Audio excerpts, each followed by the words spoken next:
একদিকে পুলিশ, অন্যদিকে পুরসভা। প্লাস্টিক ডিম বিক্রির অভিযোগ পেয়ে সমান্তরালভাবে তদন্তে নেমেছে দুপক্ষ। একদিকে পুলিশ প্লাস্টিক ডিম বিক্রিতে অভিযুক্ত ব্যবসায়ীকে গ্রেফতার করেছে, অন্যদিকে এই ডিম কোথা থেকে এলো তা জানতে শুক্রবার সকালেই শিয়ালদার ডিমপট্টিতে অভিযান চালান মেয়র পারিষদ অতীন ঘোষ।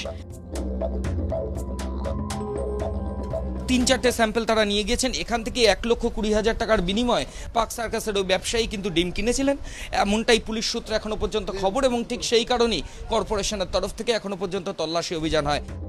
বৃহস্পতিবার কড়িয়া থানায় প্লাস্টিক ডিম বিক্রির অভিযোগ জানান তিলজলার বাসিন্দা অনিতা কুমার। তার দাবি, বৃহস্পতিবার রান্না করার সময় তিনি দেখেন বাজার থেকে কিনে আনা ডিমের কুসুম ঠিক প্লাস্টিকের মতো দেখতে।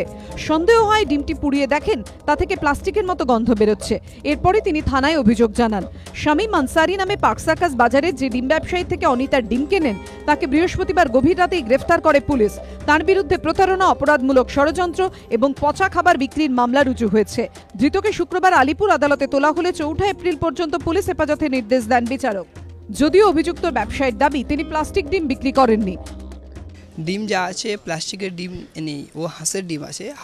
হাঁসের ডিম বয়েল করলে 1 ঘন্টা 8 ঘন্টায় যদি ফ্রিজে রেখে দেবেন না, তারপর খাবেন, ও একটু টাইট হয়। 20 তারিখে ডিম কিনে যদি 29 তারিখে করে তাকে বয়েল করে বা ভাজে, তাহলে তার রেজাল্ট কী হতে পারে? ডিপ ফ্রিজে রেখেছিল, সেটাকেই ও ভাবছে যে এটা প্লাস্টিকের ডিম। কড়িয়া থানার থেকেই মামলার তদন্তভার নিয়েছে লালবাজারের এনফোর্সমেন্ট ব্রাঞ্চ। অন্যদিকে এই অভিযোগ সামনে আসার পর নড়েচড়ে বসেছে কলকাতা পুরসভাও।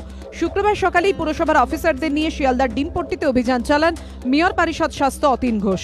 পুরসভা সূত্রে দাবি, এখানকার এক পাইকারি ব্যবসায়ীর কাছ থেকেই ডিম নিতেন ধৃত শামীম। সরাসরি সেই ব্যবসায়ীর দোকানেই যান পুরো আধিকারিকরা।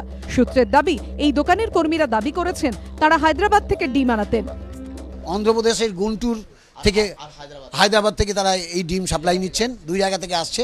তো স্বভাবতই আমরা এখানে রাজ্য সরকারের সাহায্য নিয়ে ওখানে আমরা তদন্তে পাঠাবো। শিয়ালদার ডিমপট্টি থেকে 3 ট্রেড ডিম বাজেয়াপ্ত করেন পুরো আধিকারিকরা। সেগুলি প্রাণী সম্পদ বিকাশ দপ্তরের ল্যাবরেটরিতে পাঠানো হবে।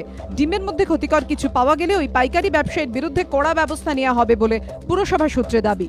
ময়ূর ঠাকুর চক্রবর্তী ও হিন্দোলদের রিপোর্ট, এবিপি আনন্দ, কলকাতা।